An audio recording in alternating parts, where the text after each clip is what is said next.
Hello and welcome to Circle Time, the Early Years podcast with me, Glenn Denny. I'm delighted, excited, in fact, to have the early years physical development and activity teacher, Josh Candy, with me. Josh, welcome. Thank you, Glenn. Thank you very much for having me. It's a pleasure. It's an honour. It's new. So, yeah, it should be exciting. It should be brilliant. I mean, I've been following you a lot. Now, we kind of made contact through LinkedIn, and I've been following kind of your journey on there a little bit. And you've been like lately just putting videos and things on, which have been kind of showing the kind of things that you do. But would you talk me through your sort of journey into sort of early years and, you know, the physical activity side of it? Yeah, of course. So I'm I'm almost very new to early years as a whole. I'm 30 years old. I've got two kids of my own, a 5-year-old and a 1-year-old, which keep me very busy. So I've got a lot of experience with children, and I've been football coaching pretty much my whole entire life. So from 14, I started coaching football, and that kind of cemented where I wanted to be in terms of a career. I knew coaching and teaching was definitely a route that I wanted to go down. Got my coaching badges, football coaching badges. Carried on coaching Saturday and Sunday leagues up until about 18. And after leaving sixth form, I got my first, it was like a gap year working in a private boys' school for primary private boys' school for PE assistant teacher. So that was my first real kind of taster of what school life is like. And I loved it. It was incredible. It taught me so much. I had some of the most amazing people mentoring me and kind of showing me the ropes. Mm-hmm. Being a private school, it was very different to your normal state schools. It was very academically driven. It was cricket and rugby and athletics, and that was all quite new to me. Actually, I'd never really taught anything like that. Yeah, but I picked up quite a lot along the way, and decided then I think I wanted to go into primary education. So I went to college to do primary. Or I did educational studies to get myself into primary, but then quickly along the way, for some reason, I don't know why, I decided to go to secondary PE, because then I thought, in theory, I can learn the secondary PE side of things, drop myself down to primary, and have like a much vaster array of knowledge. I did my 4 years at Brighton University doing physical education in secondary, and again, learned an absolute ton along the way. But I think it was probably towards my end of my 4th year that I decided that, do you know what, I don't think the teaching side of things is right for me. I didn't have that freedom to express what I was so used to when I was coaching. With coaching is very different to teaching. Yeah, teaching, you're on that linear path. You're told. It's more about the teacher as opposed to what you can teach. You have to teach a certain subject at a certain time across a certain. And I didn't really want to get myself stuck into that. So I thought, okay, let's go back to coaching again. I might get my scouting badges done and see where that kind of path takes me. And my wife, who was at the time my partner, she was working at a nursery and just said to me, we've got a job going for a sports teacher, it was called. And I thought, okay, I've got my badges booked and everything going, but this could be quite a good little stepping stone. I'll do this for a little bit and gain a little bit of knowledge there before I do it. That was 6 years ago. And I'm now today talking to you on this podcast as what I would consider on my career path in early years as a PE teacher. So that's brilliant. That, in a nutshell, is kind of how I've got to where I am. But yeah. It's interesting that, you know, you've gone from like thinking like, not because to be fair, not a lot of men consider early years. I mean, I've been doing this for like 25, 26 years. And it's kind of what I live and breathe for. And it's kind of like, I can see that in you now. Like we had a little conversation before we started recording. You can kind of see that with you now that, you know, you've got that freedom of coaching that you craved, but also teaching at the same time. So you kind of got the best of both worlds there, really. Yeah, like I said, early years when I first started, I was completely oblivious. And by completely oblivious, I literally mean I had no idea. I'd never stepped foot in a setting before. I had no idea about how a nursery was structured, was laid out. I had my trial for the job, but I walked into a nursery with the sports teacher that was there beforehand, and I keep using the word sports teacher because that is what we were called there. We were Yeah, called sports teachers. Um, was kind of thrown into this world of wow, okay, this is a completely new environment to anything I'm used to. We walked the kids down to the park, and I sort of saw the difference straight away between what a primary school, secondary school, and then early mm, years is.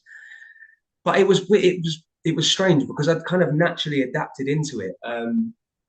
I I I saw it more as like a potential rather than a challenge. Like I thought, oh my God, these kids can do so much more than what yeah, I ever thought. I came into the job thinking, okay, yeah, we're going to be teaching them how to stand behind the line and jump and throw a few bean bags here and there. And essentially, actually, for in my learning process in the first 7 weeks when I was there, that is really what we've done. Is we got hoops out, we've got bean bags, we've got buckets, and it was your standard physical development games that you would yeah. see kind of happening inside of a nursery environment.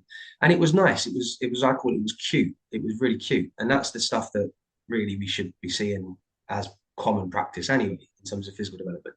Mhm. But there was something there that I realized these children could do so much more. And with all the knowledge that I picked up from secondary school, primary school, and working in terms of a curriculum, because the way I work is still very, very structured. I like to Yeah. have sort of a structure to what I do. I thought, well, let's start implementing actual sports into what they're doing. Mhm. So we kind of started to do that, and we were doing it across 3 or 4 weeks and changing it around a little bit. And yeah, slowly implementing these sports into the children's lives, they were just taken to it naturally. And it was just a learning process of how to deliver it as opposed to kind of what you're delivering. It's all Mhm. about how rather than the what. Definitely.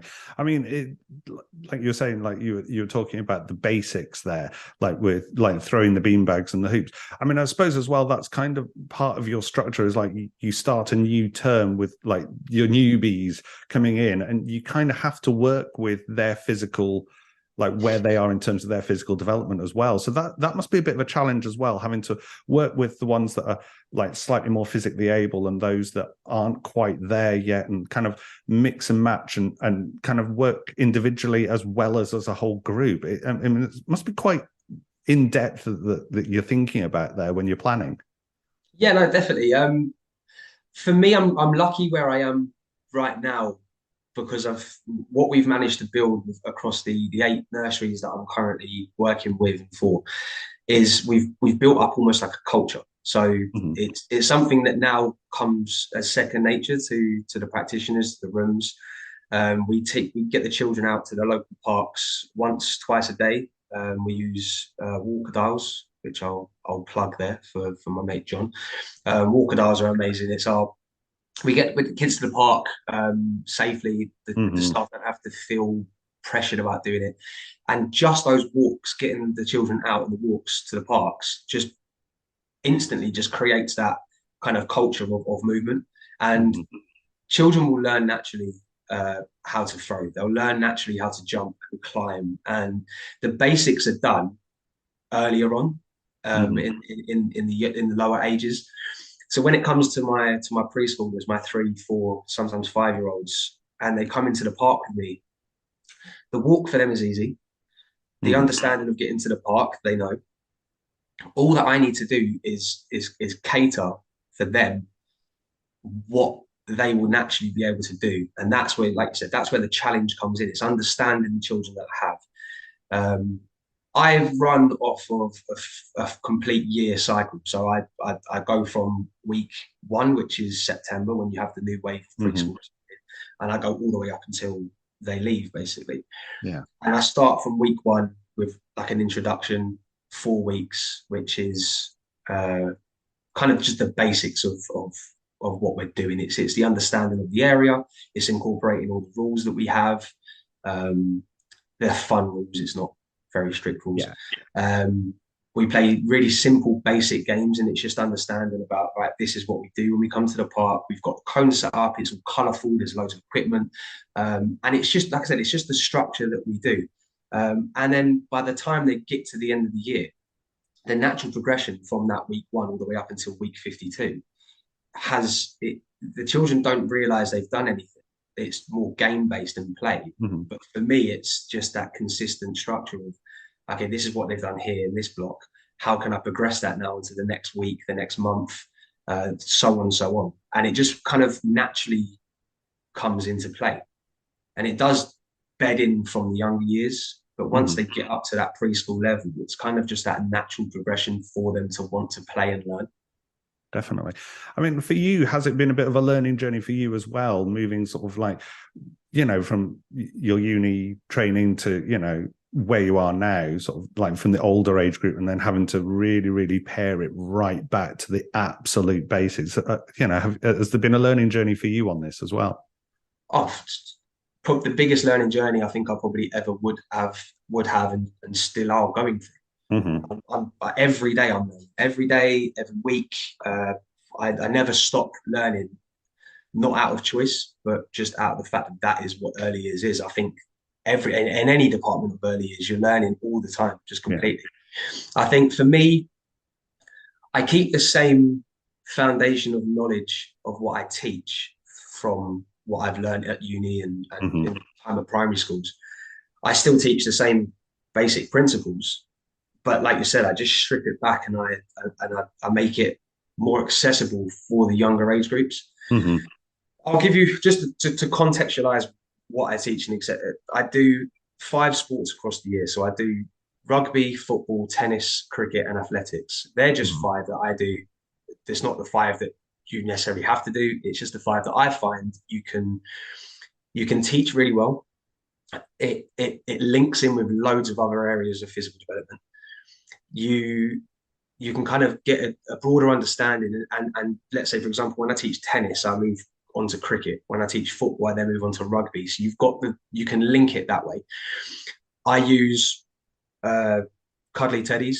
I use soft toys as all of the mascots in every single one of my lessons, and they are linkable. And I use basic equipment. So when I teach rugby, which I'm starting on Monday, I don't want the children to be able to form an 8-man scrum and push me over. I don't want them to know how to tackle. What we're trying to do is embed a core understanding, a little bit of knowledge that when they see a rugby ball, they know what they're doing. They know what it is. They know what to say. They know what to use. They know kind of the understanding of it. So when they go to primary school, they've got that confidence. They've got that prior understanding, that prior bit of kind of knowledge to it, so that they can choose when they may never touch a rugby ball again. But there will be some children that remember that from such the young age that they take that with them for the rest of their life. So again, when I teach rugby, I've got like a puppet snake, big long cuddly snake called Sammy. You'll see him if you're on my LinkedIn. You'll see him next week, and he has a teddy bear called Mr. Snuggles, which is what the children about 4 years ago named. So we have Sammy the snake and Mr. Snuggles. I use the snake as the concept of movement. So if you imagine how a snake moves in a zigzag shape, that's essentially the way that I'd like the children to move. So the children start pretending to be a snake. So they're naturally starting to bring in this understanding of agility. So if you're a rugby pitch, you don't want to be caught, so you're constantly moving left and right. That's what the snake does. And with Mr. Snuggles, it's the teddy bear. And if you ask a child to hold a teddy bear, instinctively, they're just going to give it a cuddle. So we place the teddy bear with a rugby ball. The children hold the rugby ball tight. They turn themselves into a snake. They're holding that ball tight. They're moving away. They're keeping their ball safe, and they're moving from away from opponents, as we would call it. But to them, they're not. They're just cuddling a teddy bear and they're moving around an area like a snake. And then that's from week 1. And then by week 6, I'll have a line of cones at one side of my area, and then I'll have another line of cones a different color at the other side. We'll play little games where they've got to run from one side of a cone to another color, and I'll call out colors sporadically. And as for them, all they're doing is they're running around, going crazy, running from color to color. I might add shapes in, or I might add different things in. But for me, what they're getting is they're learning pitch awareness. So they're going from one side of the pitch in the right direction, staying within a set area to go from one side to the other, holding their ball nice and tight and moving. And that's the same concept that I take for every single sport. I've got mascots for each sport that link. I've got understanding of theory that links. But at the heart of it all, the children don't realize they're learning. It's not a lesson. It's a game. It's at the end of it.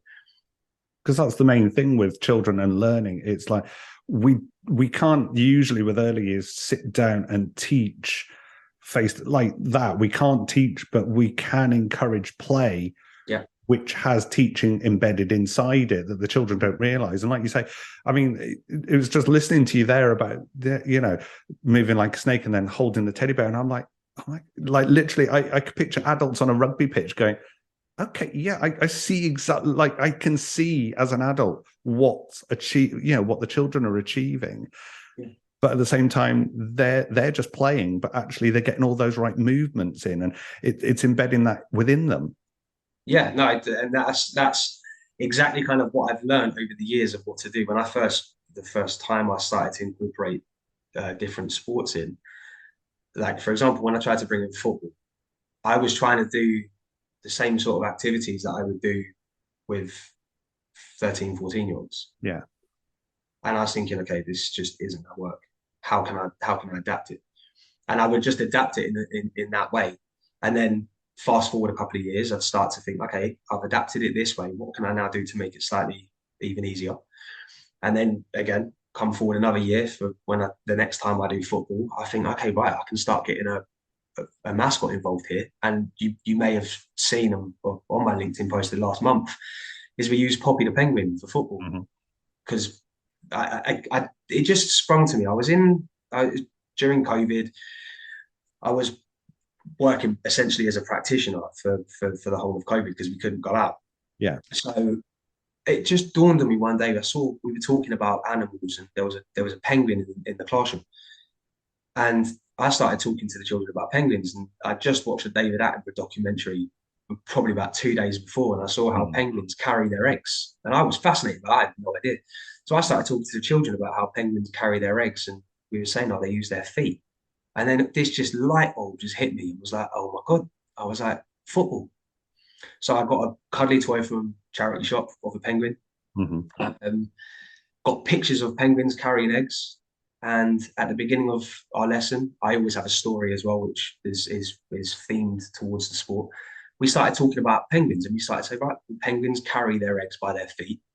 So now you're going to become penguins, and your egg is going to be your football. And it's your job to keep your football or your egg safe. And just naturally, just instinctively, the children just do it. And I say this now at the beginning of all my lessons. Sorry, no, I don't. When I talk to parents, I say I don't do any of the teaching. It's the mascots that do it. It's the understanding. It's the penguin, it's the snake, it's the teddy bear. I don't do any of it. All I do is I accommodate it, and I give the lessons that kind of, again, I say lessons, I put the games that the children naturally kind of just play. But what it is, like you said, it's embedding that understanding, that deeper rooted understanding that they can then take away if they choose to. So yeah, it's almost like ninja teaching, really, isn't it? It's a good word for it. I don't really know how to describe it. This is the thing for me. It's kind of just like, it's common sense. It's just I feel like it makes sense. So I don't see this is where I won't be modest. I don't see it as so revolutionary. I just see it as, okay, it's a good idea, but I don't know whether anyone else is really doing these sort of things, but I know how easy it is to be able to do, which is why I share what I do on LinkedIn to kind of to help. I think it's that bit as well. I think, we were talking prior to recording that about, for my dissertation, I did about practitioners' confidence in using physical activity and physical development games. And I feel that sometimes practitioners are a little bit, well, I don't know, here, let's just throw a ball around. But for you, it's, yeah, here, let's throw a ball around, but actually there's purpose to it. So, you know, you've got your penguin and you've got your snake, and you kind of bring these in. And it's, do you think it's that thing where actually just go and try something and then develop it and, you know, have a starting point and work from there? I think it's difficult, and I've worked enough in the rooms as a practitioner to understand the difficulties that come and the barriers that can be built up from it. Mm-hmm. But what it takes is just someone to be like, no, do you know what? We're going to go to the park, and we're going to have some sort of theory behind it. Why are we going to the park? We're not just going to go to the park for no reason. We're going to have an understanding. If you want to take a ball, why are we taking the ball? What are we doing with it? Mm-hmm. For everything that I do, you don't have to. I'm lucky because I've had the experience and I've trained and I've done that, so I can kind of, it becomes natural to me. Mm-hmm. Everyone understands football. Everyone understands the concept of rugby. There are things that you know without needing to know any more. If you know the understanding of something, if you're taking footballs to the park, essentially what you want to do is you want to play a game where the children don't use hands, because then they're playing football. You don't have to do anything else. You can just say, right, you've just got to kick that ball as far as you can. They're playing football. As soon as you bring footballs and you give no guidance, they're going to be picking up the balls. They're going to throw it. They're going to just hold on to it, which is absolutely fine. There's nothing wrong with that. That's a different side. That's something I call separately. That's what should be happening inside nurseries. When you start to bring in that little bit of focus, that little bit of structure, and you create a game around that focus and that structure, the natural progression will come and the learning will come without even needing to do anything. You just give a simple rule. That's why I use penguins. Penguins don't have hands. They have flippers. So the children, they just turn themselves into penguins. They can't pick up that ball because in their head, they don't have hands to pick up that ball. So that's my learning on that. And it's as simple as that. Anyone can do it. Anyone can do this. It's just having the confidence to be able to say, right, actually, okay, what is my aim? Why am I doing what I'm doing? Mm-hmm. What do I set out to achieve? And really, how can I make this into a game? How can I make this fun for the children? So it's one of these things as well. Like, you know, I mean, I have seen practitioners where that. I think it is just a confidence thing, isn't it? It's like you say there. I mean, literally, if you go into the park with a ball, why are you taking the ball? I think it's just that. Ask yourself why. Why are you taking that? Okay, you want them to have a kickabout. That's fine. That's movement, and that's kind of introducing the game. Do you think they're maybe overcomplicating it in their mind of what they're supposed to do? I think it's a mixture of overcomplicating what they're going to do and also thinking that it isn't their job. So something a massive barrier that I've faced over the last 6 years of what I've done, and in my journey to find out why there's not many other settings or companies doing what I do and what we do, is I feel like they think PE, which is now what I'm branding what I do as, it's no longer sports teacher, it's physical education, because I want that to be embedded. It really is physical education, is not for early years. And I've heard it so many times from people who I won't name, but are quite well known in the early years industry, who are well respected, who have turned around to me and said, oh, we don't want PE in early years because it's too elite. It's too elite. And I don't understand that concept. And I think that's almost probably something that practitioners, not in the same way, but they probably think, okay, this isn't really my job. That's for a PE teacher, which in some aspects you can say, yeah, it's true. But there's no reason to say why there can't be elements of PE that are taught instead of physical development.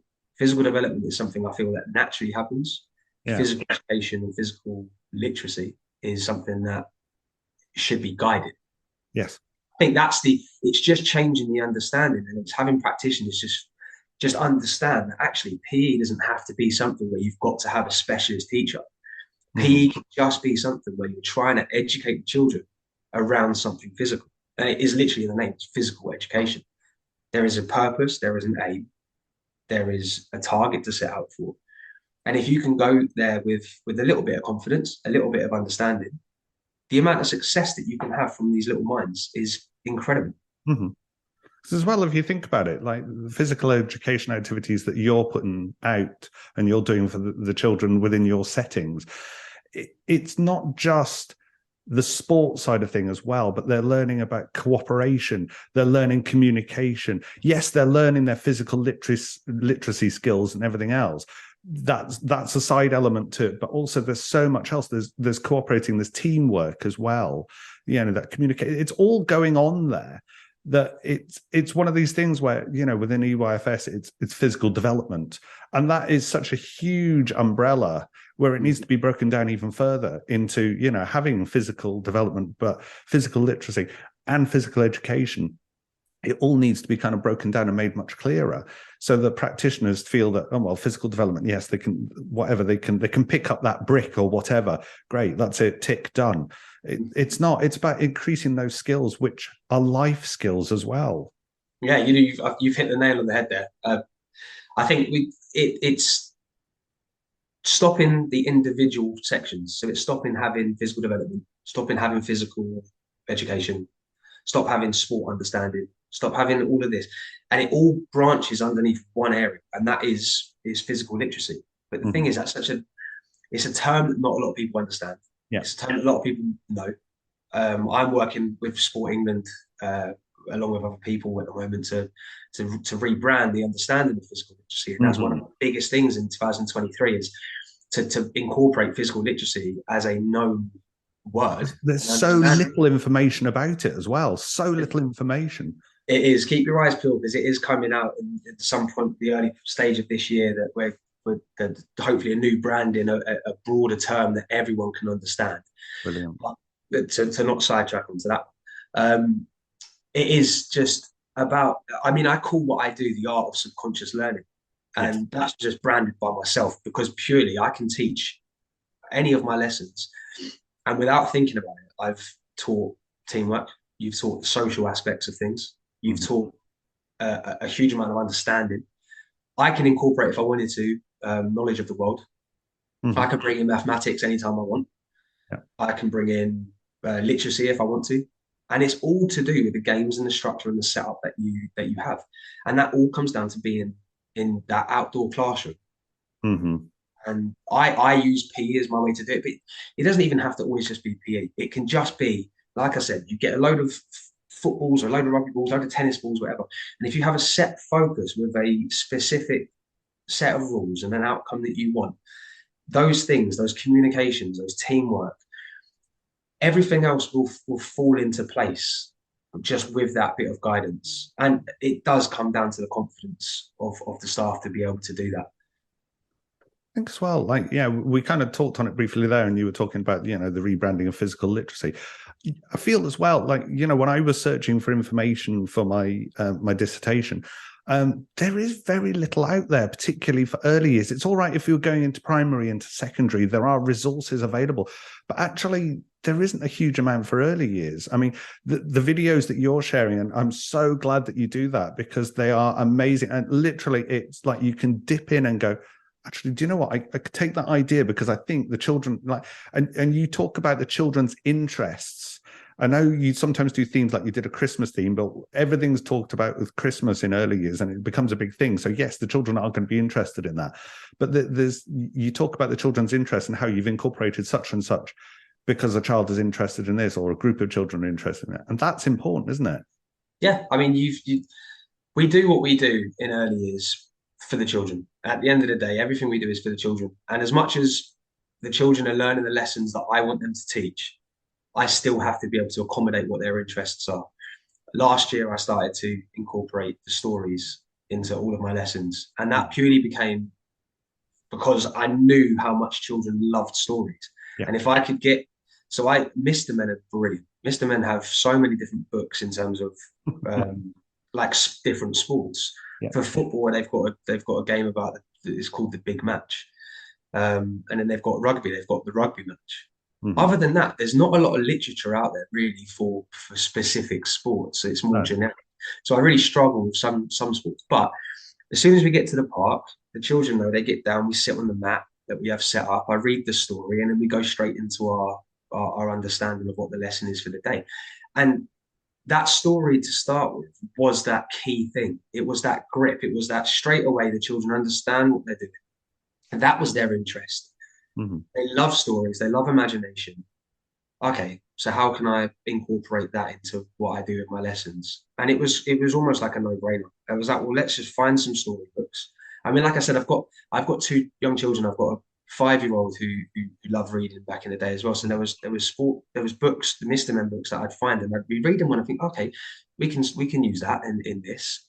And it was little things that kind of I learned from different experiences that I can bring into what I do with my job now.